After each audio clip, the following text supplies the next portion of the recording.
Então, você acha que conhece todos os mitos? Pense de novo. Esqueça o que aprendeu na aula de história, porque a maior parte está errada. Deixe-me falar sobre Pandora. Não aquela com a caixa cheia de espíritos malignos, embora ela provavelmente se canse dessa comparação. Essa Pandora é uma maga, e não uma maga qualquer. Ela é tão poderosa que faz você querer se esconder atrás da maior e mais resistente rocha que puder encontrar. A especialidade dela: o tempo. Ela pode retroceder, avançar ou pausar o tempo suficiente para amarrar seus cadarços. É um truque legal, mas também incrivelmente perigoso. Mexer com o tempo é como tentar fazer malabarismo com motosserras enquanto anda de monociclo em uma corda bamba. Um pequeno erro. E bem, puf, você pode acidentalmente apagar seu próprio café da manhã da existência. Pandora não era apenas uma controladora do tempo. Ela também era conhecida por criar algo chamado de força infinita. Eu sei, parece super vago e algo saído de uma história em quadrinhos. Mas no mundo da magia, é algo enorme. Imagine uma fonte de energia que nunca se esgota. Você poderia alimentar uma cidade ou, sei lá, conquistar o universo. Pandora não era do tipo conquistadora, felizmente. Ela era mais uma gênia reclusa, passando seus dias em um santuário escondido, estudando textos antigos e garantindo que a linha do tempo não se desfizesse como um suéter barato. Ela entendia que um poder como o dela precisava ser guardado, protegido daqueles que o usariam para, digamos, propósitos menos nobres. E acredite, sempre há pessoas assim por aí. Sua fama era sussurrada por todos os reinos, uma lenda entre deuses e monstros. Diziam que ela podia vislumbrar os fios do destino, observando-os se entrelaçarem para formar o passado, o presente e o futuro. Isso não era um truque de festa de bola de cristal. Era uma compreensão fundamental do cosmos. Pandora carregava o peso desse conhecimento com uma força tranquila, sabendo que o equilíbrio de tudo dependia de sua vigilância. Ela vivia uma vida solitária, não porque fosse antipática, mas porque quando você pode ver todos os resultados possíveis de uma conversa fiada fica um pouco estressante. Você sempre saberia se alguém estava prestes a pedir dinheiro emprestado ou a estragar o final do seu programa favorito. Ser a guardiã de um poder tão imenso significava que Pandora tinha que ser cuidadosa. Ela não podia confiar em qualquer um. Seu controle sobre o tempo não era apenas sobre exibições de poder grandes e chamativas. Era sutil. Ela podia transformar uma pedra em pó em segundos ou fazer uma flor desabrochar fora de estação. Era essa conexão profunda com o fluxo da existência que a tornava tão única e tão formidável. Ela sabia que o maior poder não era sobre dominação, mas sobre preservação. Seu trabalho era manter a história do mundo, e até mesmo dos deuses, nos trilhos. Era um trabalho solitário e ingrato, mas alguém tinha que fazê-lo. E essa alguém era Pandora, a mestra dos relógios e guardiã dos segredos. Agora, vamos falar sobre a posse mais valiosa de Pandora. Não era um cajado chique ou um chapéu pontudo. Era um livro. O Livro Dourado, para ser exato.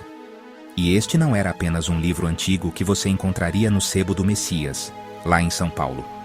Essa coisa era seriamente poderosa. Forjado em ouro celestial e encadernado em luz estelar, suas páginas continham o selo da constelação de Pégaso. Pense nisso como a chave mágica definitiva. Este selo continha a essência do cavalo alado original, uma criatura de pura luz e nobreza. O livro era basicamente um estábulo divino, guardando o poder de uma criatura lendária trancada para a segurança. Você não podia simplesmente abri-lo e lê-lo. O livro escolhia quem era digno. O selo não era apenas uma linda imagem de um cavalo com asas. Era um cadeado vivo, uma porta de entrada para um poder imenso.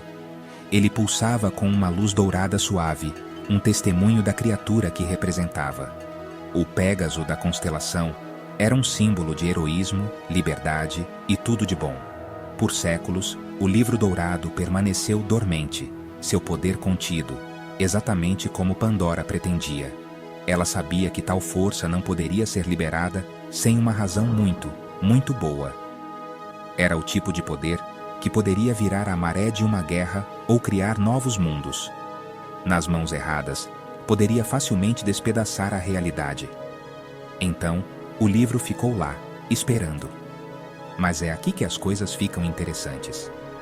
Lendas falavam de uma profecia, um tempo em que o selo despertaria não como uma criatura de luz, mas como o seu oposto. Este era o renascimento do Pégaso Negro, não o seu cavalo amigável, tipo cavalgar para o pôr do sol. Este nasceu das sombras e tempestades. Era uma criatura mágica que podia. Media Group, Magical Horse, surrounded by swirling energy. Black Pegasus in dramatic magical possessed Tokuma distribute equally. Comandar trovões com um piscar de seus cascos. Cuspir fogo mais quente do que um dragão irritado e, pasmem, galopar por dimensões. Ele podia literalmente pular do nosso mundo para outro plano de existência tão facilmente quanto você atravessa a rua 25 de março. Este não era apenas um cavalo, era uma arma de destruição em massa com uma crina. E quem era a única pessoa que poderia invocar este super cavalo aterrorizante que viajava entre dimensões? Você adivinhou. Pandora. O livro dourado estava ligado à vontade dela. Somente ela poderia realizar o ritual para quebrar o selo e invocar o Pégaso Negro. Era um poder que ela nunca quis usar. Liberar uma força tão caótica era um último recurso, um quebre o vidro em caso de apocalipse. O Pégaso Negro era uma força da natureza, indomável e selvagem. Ele representava o lado bruto e destrutivo da magia, um espelho perfeito para a nobre criatura de luz da qual nasceu. Pandora segurava as rédeas do próprio caos, e ela estava prestes a receber uma visita que as queria. Ok, não era um bar, mas toda boa história precisa de um vilão, e o nosso se chama Karen. Antes que você ria, esse Karen não era do tipo que pedia para falar com o gerente. Ele era um feiticeiro de outro mundo, um lugar sombrio onde tudo era provavelmente cinzento e deprimente. Karen era um mestre da magia das sombras, o que é tão assustador quanto parece. Ele podia derreter na escuridão, criar ilusões que bagunçariam sua cabeça e comandar criaturas feitas de puro pesadelo. Sua ambição era tão grande quanto seu ego, e ele tinha seus olhos postos no maior prêmio de todos, controlar o destino.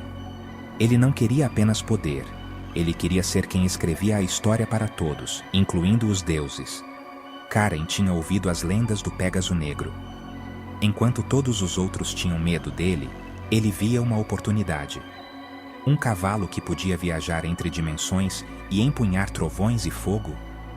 Isso parecia o veículo perfeito para sua viagem de conquista do universo. Ele imaginou que se pudesse colocar suas mãos sombrias naquele cavalo, ele se tornaria imparável. Ele poderia reescrever a história, destronar deuses e se tornar o governante supremo de tudo. Era um plano de vilão clássico, na verdade. O problema era que as chaves de seu novo e brilhante carro do apocalipse estavam com Pandora, e ela não era do tipo que simplesmente as entregava.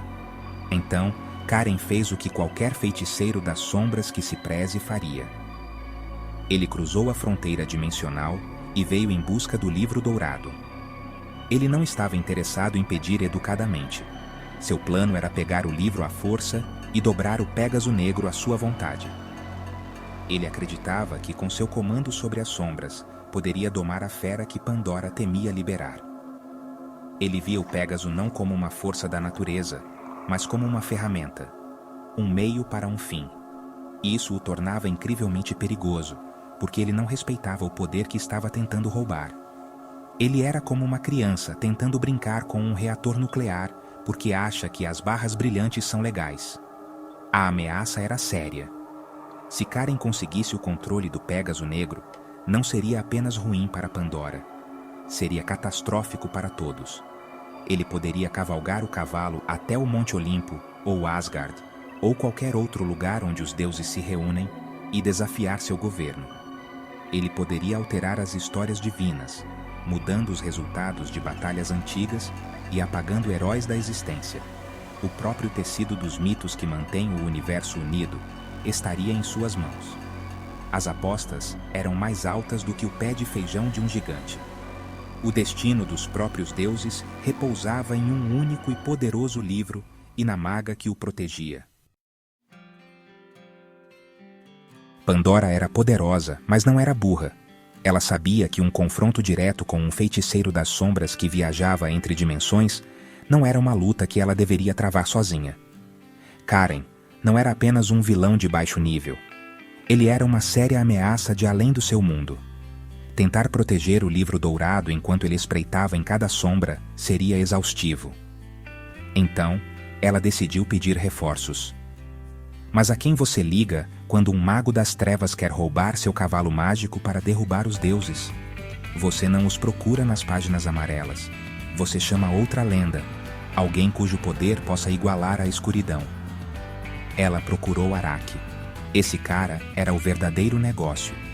Um mestre espadachim cuja lâmina zumbia com o poder da luz e do trovão. Ele era conhecido como um protetor, um guerreiro que se opunha às forças das trevas. Se Karen era a personificação da sombra, Araki era seu oposto polar. Ele era um clarão de relâmpago em uma tempestade escura, um farol de esperança. Pandora sabia que seu domínio sobre o trovão e a luz seria o contra-ataque perfeito para a magia das sombras de Karen. Era um confronto clássico, luz contra escuridão, trovão contra sombra. Tinha todos os ingredientes de um confronto épico. Pandora abordou Araki com o coração pesado. Ela explicou a situação, o livro dourado, a ameaça iminente do renascimento do Pégaso Negro e o feiticeiro assustador chamado Karen, que queria usá-lo para bagunçar a linha do tempo divina. Ela pediu a ele para ajudá-la a proteger o livro. Não era apenas sobre guardar um objeto, era sobre salvaguardar a própria história. Araki, sendo do tipo heróico, imediatamente entendeu a gravidade da situação. Um feiticeiro com o poder de reescrever o destino dos deuses era uma ameaça para todos os reinos, não apenas o de Pandora. Ele concordou em ajudar, sua mão repousando no punho de sua espada infundida com trovão. E assim, o palco estava montado. De um lado, você tem Karen e seu exército de sombras, ansiosos para mergulhar o mundo em uma nova era das trevas de sua própria criação. Do outro, você tem Pandora, a guardiã do tempo, e Araki, o mestre do trovão, de pés juntos como a última linha de defesa. O conflito não era apenas por um livro mágico ou um cavalo poderoso. Era uma batalha pela alma do mundo, pelo equilíbrio entre luz e escuridão. Proteger a magia do livro dourado era garantir que nenhuma pessoa, deus ou mortal, pudesse segurar as rédeas do destino. A história dos deuses tinha que ser protegida, e Pandora e Araki estavam prontos para lutar por ela.